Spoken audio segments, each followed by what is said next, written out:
에베소서 4장 17절부터 20절까지 말씀.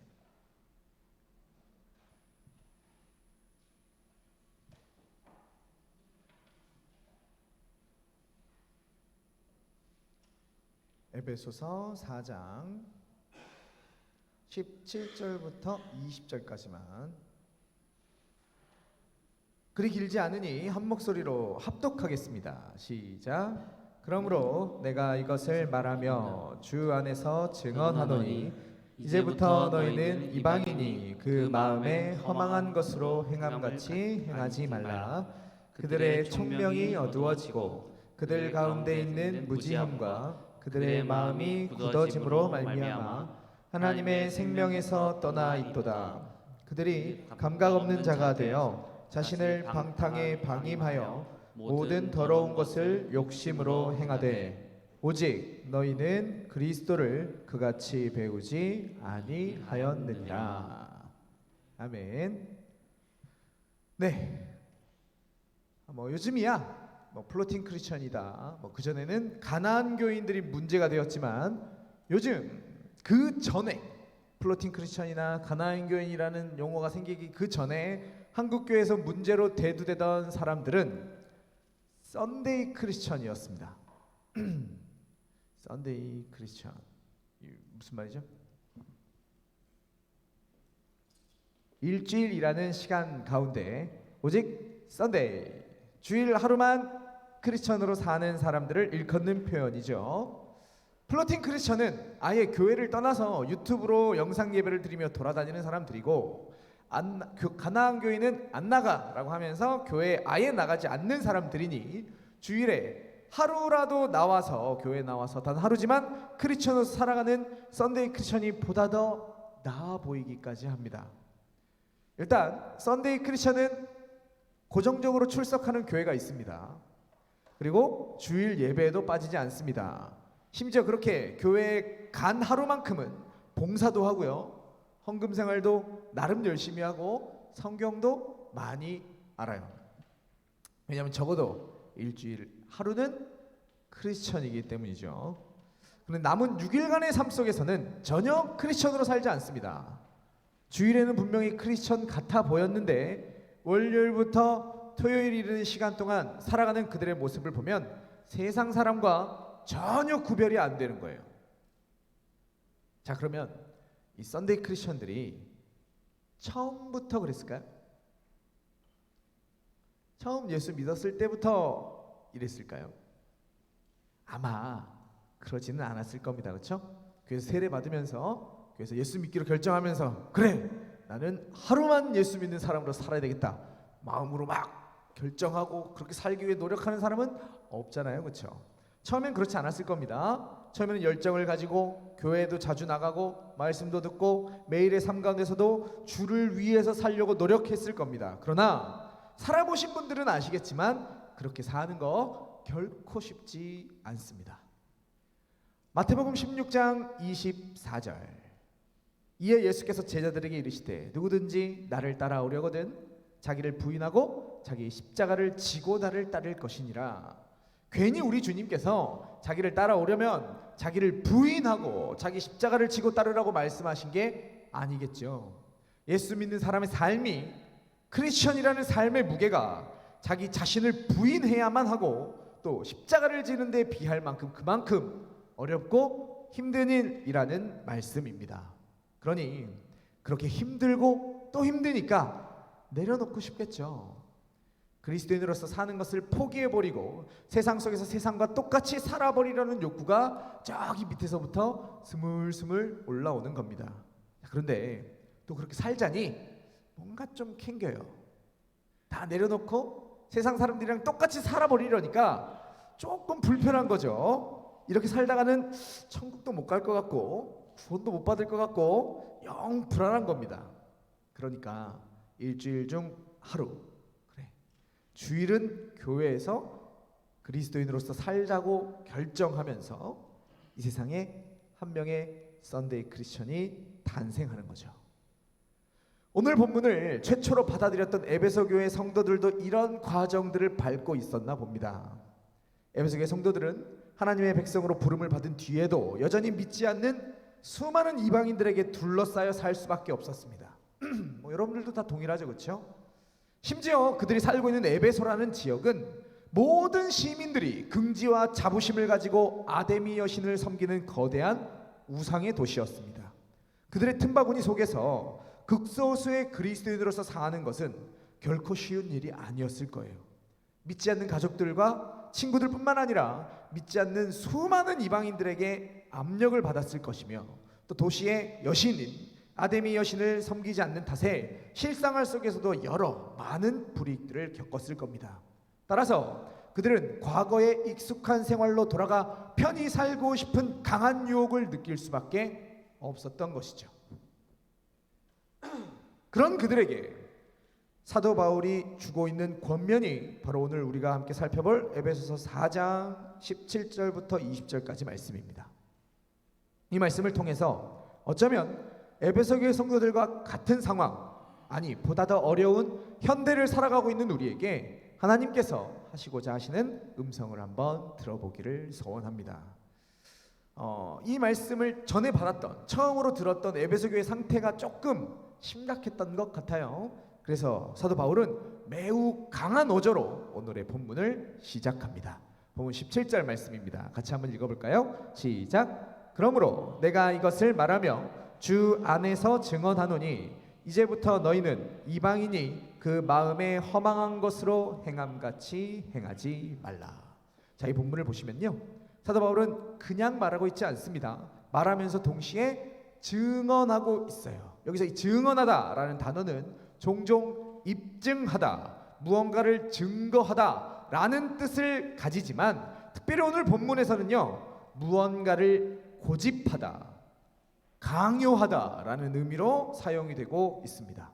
즉 사도 바울이 그저 말하는 것이 아니라 지금 강요까지 하며 매우 강한 어조로 말하고 있다라는 것이죠. 거기에다가 사도 바울은 주 안에서라는 말을 덧붙이고 있습니다. 지금 자신이 말하는 내용을, 지금 강요까지 하고 있는 그 내용을 자기 자신의 권위뿐 아니라 우리 주님의 권위까지 추가하여 강조하고 있는 것입니다. 사도 바울은 당시 교회에서 결코 작은 사람이 아니었습니다.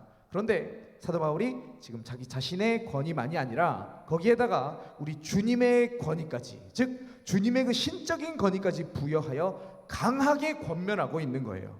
이제부터 이어지는 이 말씀을 에베소 교회 성도들이 얼마나 무겁게 받아들였을지를 이 표현들을 통해 우리가 능히 짐작할 수 있는 거죠. 그리고 오늘의 우리도 이 말씀을 결코 가볍게 받아선 안 되겠구나 라는 게 이 단어들을 통해, 이 표현들을 통해 우리에게 전달됩니다. 자, 그렇다면 사도 바울이 주님의 권위로 하는 이 강요, 내용이 뭘까요? 보시면요, 이제부터 너희는 이방인이 그 마음에 허망한 것으로 행함같이 행하지 말라. 간단하게 정리해보면 이방인들처럼 살지 말라는 거죠. 여기서 이방인들은 교회 밖의 세상 사람들, 예수 그리스도를 믿지 않는 불신자들, 비신자들을 일컫는 표현입니다. 그리고 여기서 보시면 이제부터라는 표현도 여태까지는 에베소 교회의 성도들이 이방인들 같이, 이방인들과 동일하게 살고 있었다는 것을 우리에게 암시하고 있어요.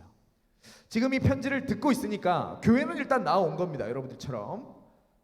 그리고 신앙 자체를 저버리지는 않았어요. 그러나 그들의 삶은 세상과 조금도 구별되지 못할 만큼 무너져 있었다라는 것이죠. 그리고 이건 결코 정상적인 모습이 아닙니다. 이런 모습은 결코 바른 모습일 수가 없습니다. 그러나 안타깝게도 오늘날 너무나 많은 그리스도인들이 이러한 모습을 보이고 있습니다. 썬데이 크리스천이 교회 안에 너무너무 많은 형편이지요. 요즘엔 무슨 말까지 나오냐면요, 가난한 성도에 플로팅 크리스천까지 나온 마당이니까 썬데이 크리스천이면 굉장히 양호한 거지. 썬데이 크리스천만 돼도 우리 교회 성도들이 주일 하루만이라도 그리스도인으로 살게 되면 그러면 난 고맙겠다, 그러면 난 감지덕지겠다 라는 말까지 교계 안에 들려옵니다. 그러나 썬데이 크리스천으로 만족하면 될까요?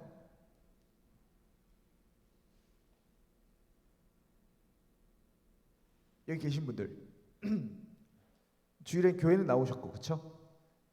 주중의 삶은 제가 다 들여다보진 못하겠지만 못해도 썬데이 크리스천 이상은 다 되시는 거잖아요, 그렇지? 그럼 이러면 양호한 거지. 이러면 좋겠네, 받아들여라. 뭘 더 욕심을 내니.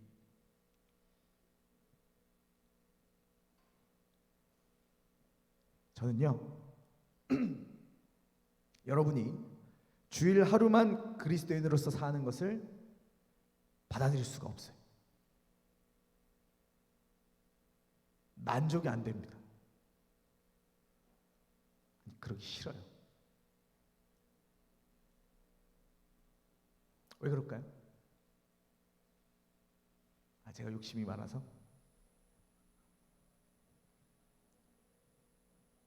제가 이상해서? 우리 주님께서 내가 크리스천이다 말을 하지 않으면 저 사람이 그리스도인인지 불교인인지 이슬람인지가 전혀 티나지 않는 것을 결코 용인하시지 않기 때문입니다. 제가 아니라 우리 주님께서. 그렇게 오늘 본문에 사도 바울의 말씀을 통해 에베소 교회 성도들에게, 또한 시대를 넘어 오늘 우리에게 주님께서 말씀하시는 거죠. 여태까지는, 이제까지는 이방인들이 행하는 것 같이 행동하며 살았지만 더 이상은 이제는 그렇게 살지 말아라. 그거 안 된다 라고 지금 우리에게 말씀하고 계신 거예요. 자, 그러면 이방인처럼 행하는 것, 이방인이 예수를 안 믿는 사람들이 행하는 것 같이 행하는 게 뭘까요?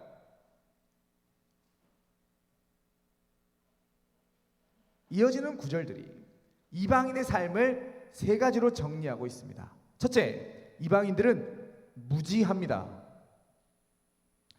다시 17절 말씀 보시면요, 그 마음에 허망한 것으로 라고 얘기를 하죠. 이방인들은 그 마음이 허망하다 가장 먼저 이야기하고 있습니다. 여기서 이 마음이라고 번역된 헬라어 단어를 보시면 누스이고요. 저기 설교 때 얘기한 적이 있는 것 같은데, 이 누스라는 건 인식하고 이해하고 생각하는 기능이나 능력을 가리키는 표현입니다. 일반적으로 우리가 마음하면 여기 있다고 생각하는데 아니라고 말씀드렸어요. 헬라인들이나 유대인들은 여기 있다고 생각했습니다. 마음이 아파 라고 우리는 마음이 아파 이렇게 표현을 하지만 마음이 아프다, 그 사람들은 그렇게 생각을 했다고요. 마음이라는 게 지적인 부분과 이성적인 작동과 연결되는 거라고 그들은 생각을 했다라는 말입니다. 그뿐 아니라 18절 상반절 말씀 보시면요, 그들의 총명이 어두워졌다고 말하고 있어요. 여기 보시면 이 인식, 제가 앞서 말씀 누스라는 단어의 뜻, 인식, 이해, 생각, 그리고 여기 등장하고 있는 이 총명이라는 단어, 이 모든 것들이 다 인간의 지적인 측면을 표현하는 것들이죠. 한마디로 이방인들은 지적으로, 이성적으로 뭘 모르는 사람이라는 거예요. 그러면 그들이 뭘 모를까요? 이방인들이 모르는 거, 그들은 모르고 그대들은 아는 거, 우리는 아는 거. 네? 예수님, 그렇죠, 예수님 모릅니다. 진짜 모르나? 성탄절에 다 쉬지 않나? 예수님 태어난 거 알지 않습니까? 이방인들이 뭘 모르죠? 처음에 넘어가 버렸네. 처음에 사람은 하나님의 계시를 인식하고 이해할 수 있도록 창조되었습니다. 그는 하나님을 알고 있었고 또한 알아갈 수 있었습니다. 그러나 그 상태에 있던 사람이, 첫사람 아담이 먹지 말아야 할 나무의 열매를 먹음으로 그들은 타락하게 됐습니다. 그들의 지적인 부분도 타락한 거죠.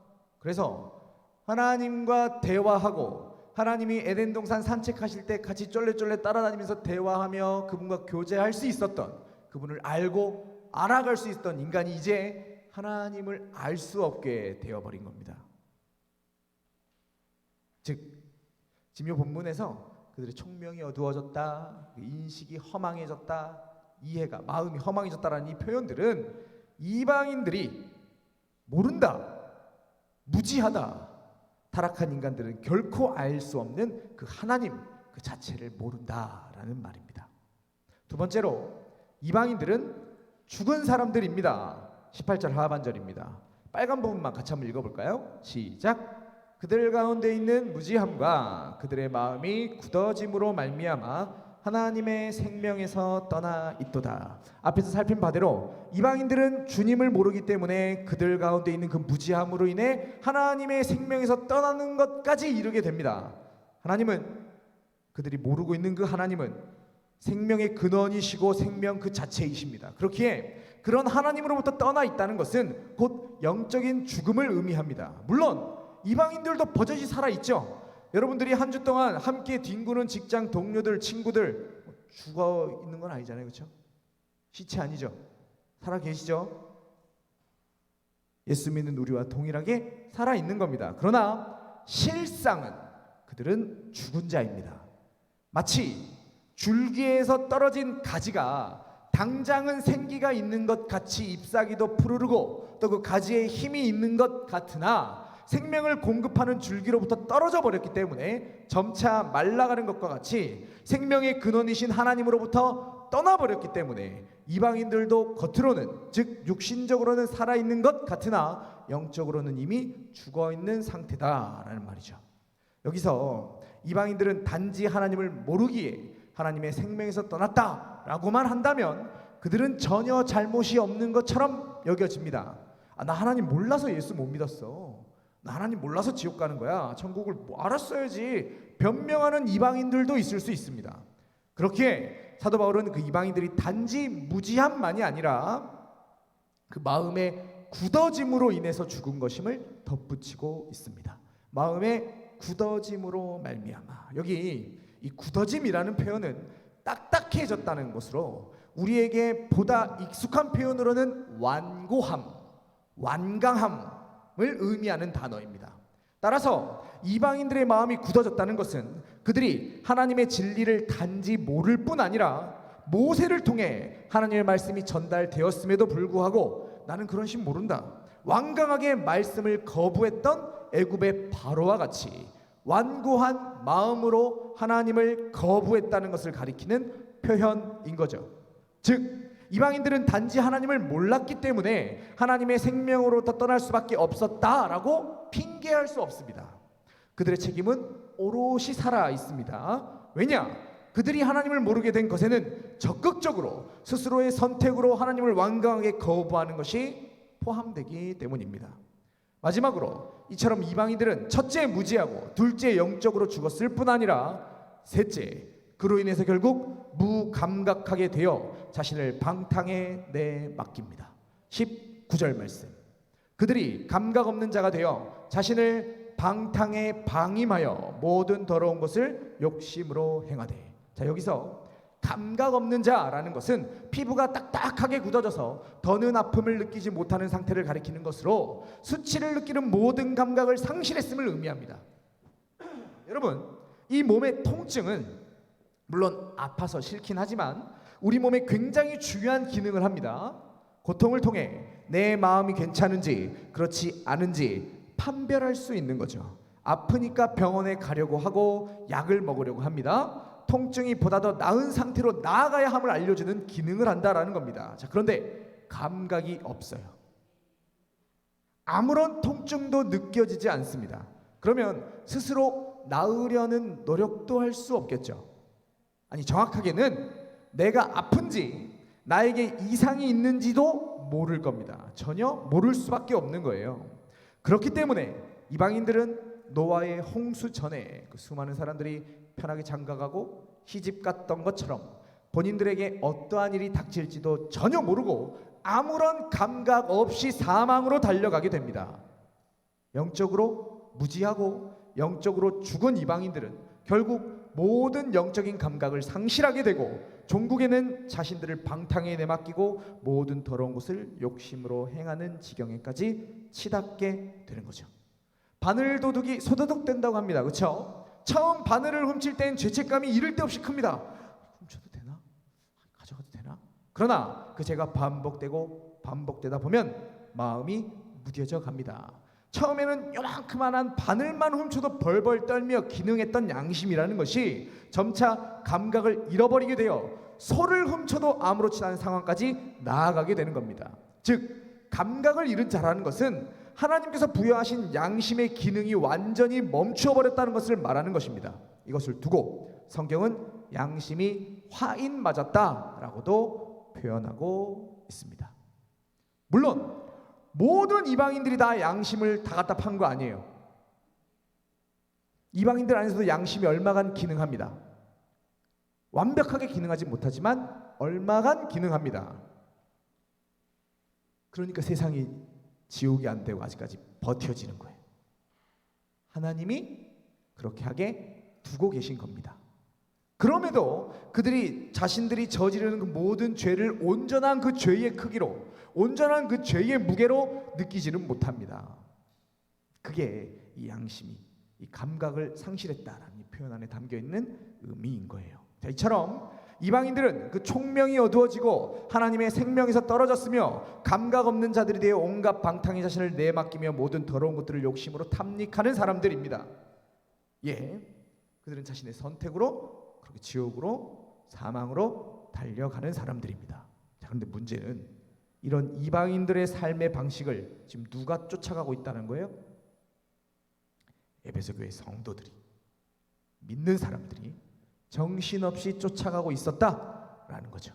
그리고 20절 말씀 같이 한번 읽어볼까요? 시작. 오직 너희는 그리스도를 그같이 배우지 아니하였느니라. 개역 개정은 그저 그냥 너희는 그리스도를 그같이 배우지 아니하였다라고 번역해서 앞구절과의 대조를 막 강조하고 있지는 못하지만 헬라어 원문을 보시면 20절의 시작 지점에는 그러나 라고 하는 접속사가 자리합니다. 즉 이제부터 반전이 시작되는 거죠. 이방인들은 무지하다, 이방인들은 영적으로 이미 죽었다, 그렇게 그들은 방탕의 자신을 방임하며 모든 더러운 것을 욕심으로 행한다. 그러나 너희는 그리스도를 그같이 배우지 아니하였다. 이방인과 그리스도를 배운 에베소 교회 성도들을 냉철하게 대조하고 있다라는 겁니다. 이건 그들이 믿지 않는 이방인들과 전혀 다른 존재가 되었음을 상기시키는 말이면서 동시에 이방인들처럼 살아서는 안 된다고 강하게 경고하는 말이기도 합니다. 에베소 교회 성도들은 배움을 통해 그리스도를 믿고 있으며 또한 그리스도에 관해 잘 알고 있었습니다. 따라서 그들은 그리스도를 모르는 이방인들과 같이 행하지 말아야 했던 거죠. 왜냐? 그리스도를 모르는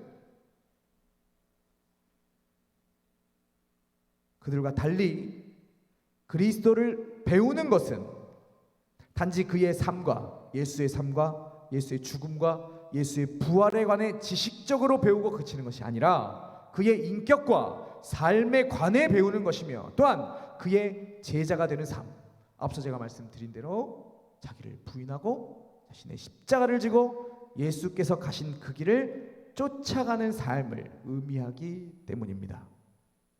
자, 오늘 우리는 어떠합니까? 썬데이 크리스천이 아니라고 스스로 자부할 수 있습니까? 내 삶은 믿지 않는 사람들과 무엇이 다릅니까?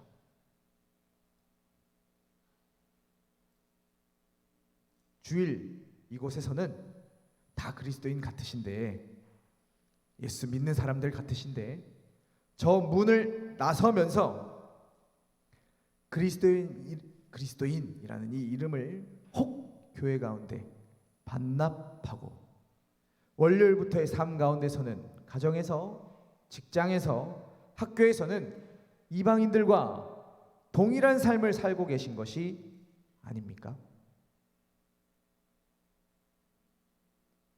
그래선 안 된다라는 거죠.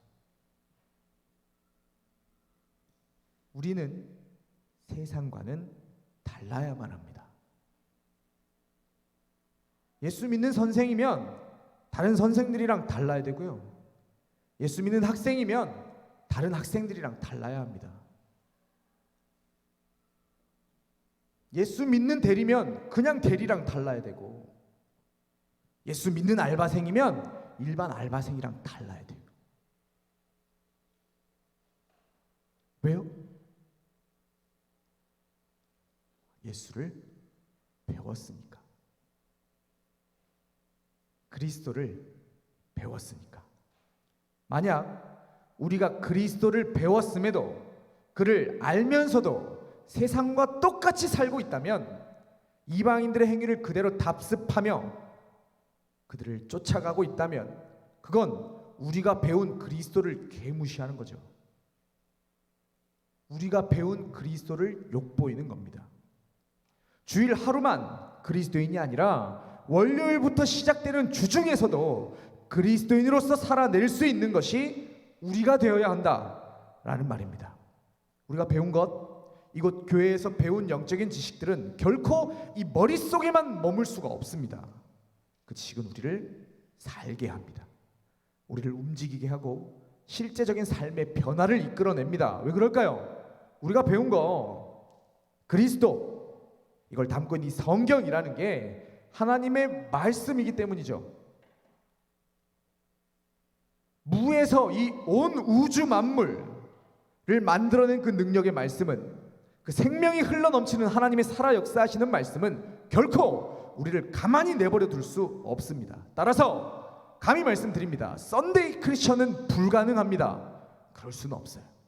그들이 진정 그리스도를 배웠다면 그들 속에 자리 잡고 있는 지식이 성경 말씀이고 그 말씀의 요약 그리스도라면 주일 하루만 그리스도인인 것으로 결코 만족할 수 없다라는 말입니다. 지금 나의 모습에 만족하지 마십시오. 주일 하루만 겨우 그리스도인의 모습을 가지는 것을 당연하게 생각하지 마시기 바랍니다. 그리스도를 배운 우리는 절대 썬데이 크리스천의 자리에 머무를 수가 없습니다. 한 가지만 더 말씀드릴까요?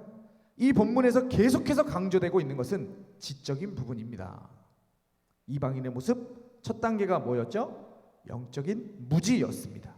주님을 모르는 것, 그분을 알려하지 않는 것이 그들을 하나님의 생명에서 떠나게 하고요, 결국 감각 없는 자가 되어 방탕한 모든 더러운 것을 탐닉하는 곳에까지 치닫게 합니다. 또한 그와 대조되는 모습을 사도 바울이 지금 뭐라고 묘사하죠? 그리스도를 배운 상태라고 묘사하고 있지 않습니까? 이를 통해 우리는 교회에서 배움과 지식이 중요하다는 것을 깨닫게 됩니다. 아는 것, 배우는 것, 영적인 지식이 너무너무 중요한 거예요. 왜? 앞서 말씀드린 대로 그 지식이 우리를 살게 하기 때문입니다. 주님을 알게 되는 것, 그분을 아는 것이 우리를 하나님께 붙어 있게 합니다. 죄를 죄라고 끊임없이 규정하고 내가 어찌 살아야 되는지 계속해서 우리에게 보여주고 부담을 안겨주죠. 감각을 잃어 영원히 타락의 자리에 치닫는 지경까지 나아가지 못하도록 우리를 꽉 붙드는 것, 그게 바로 영적인 지식 말씀입니다. 시편 119편 9절, 청년이 무엇으로 그의 행실을 깨끗하게 하리이까 주의 말씀만 지킬 따름이니이다. 또 유명한 말씀이죠. 시편 1편 1절과 2절. 복 있는 사람은 악인들의 꾀를 따르지 아니하며 죄인들의 길에 서지 아니하며 오만한 자들의 자리에 앉지 아니하고 오직 여호와의 율법을 즐거워하여 그의 율법을 주야로 묵상하는도다. 악인들의 꾀를 따르지 않으려면, 죄인들의 길에 서지 않으려면, 오만한 자들의 자리에 앉지 않으려면, 세상을 쫓아가지 않으려면, 그들과 다른 삶을 살려면 오직 여호와의 율법을 즐거워하여 그의 율법을 주야로 묵상해야 합니다. 일주일에 하루 아니라 매일매일 나에게 주어진 모든 시간을. 오늘 처음 온 청년 계신데 배우면 그분을 알게 되고 그걸 아는 지식이 내 삶을 바꿔가게 될 겁니다. 그래야만 하는 거죠. 배움을 갈망하는 우리가 되기를 소원합니다. 목사를 좀 못 살게 구십시오. 목사님 이것도 강의해 주시고 이것도 해주시고 저것도 해주시라고 주일에 한번 말씀 듣는 걸로 만족하지 마시고, 심지어 주일에 설교 듣는 것도 길다고 막 뭐라 그러시죠. 저한테 계속 막 이렇게 길다고. 길어서 죄송하고요.